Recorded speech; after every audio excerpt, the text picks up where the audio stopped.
محترم اهل جماعت، مهمانان ارجمند، مرگ برمحل از بین ما جوان با استعداد و لیاقتمند، آوازخوان ممتاز، موسیقیچی ورزیده، اعلاچی فرهنگ جمهوری تاجیکستان، دارنده مدال برای خدمت شایسته، غالب چندین آزمون‌های فرهنگی، محبوب دل هزاران مخلصان ساز و نوا، دلباختگان صنعت اصیل تاجیک، دمی بیگ عالم را در بود. السلام علیکم حاضرین گرامی، مهمانان و همدیاران عزیز. امروز ناحیه دیوشتیچ مهتم دارد، زیرا یکی از فرزندان هنرمند ناحیه، آوازخوان شناخته، فخر دیارمان دمیربک عالموف در عین کمالات، یعنی در 33 سالگی از عالم درگذشت. شاید از جنت با فرزند عزیزی دیار.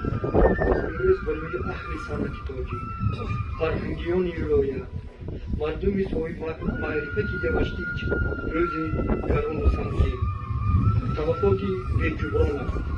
دمیربک در حقیقت شخصی خاکسار، جوانمرد عزیز، اصیل، با آداب، با فراست، با مدنیت.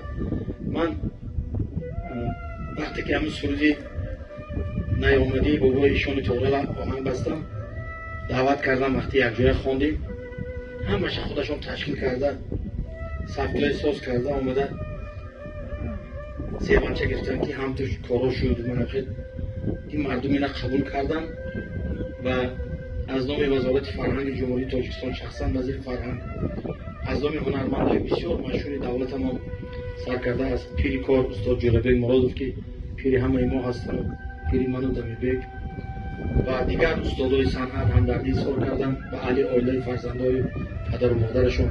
السلام علیکم.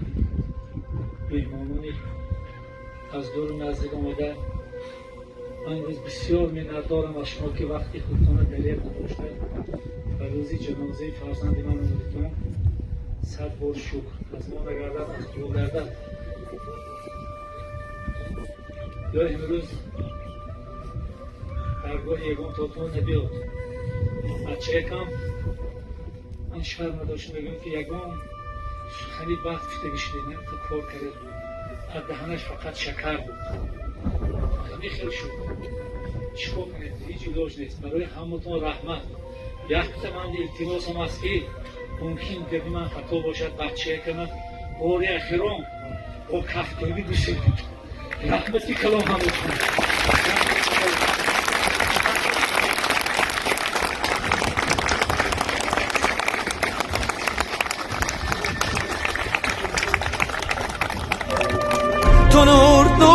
خاوری، سر تا به پا پورختری، از دامنی مامای خود سوی کجا ره میبری؟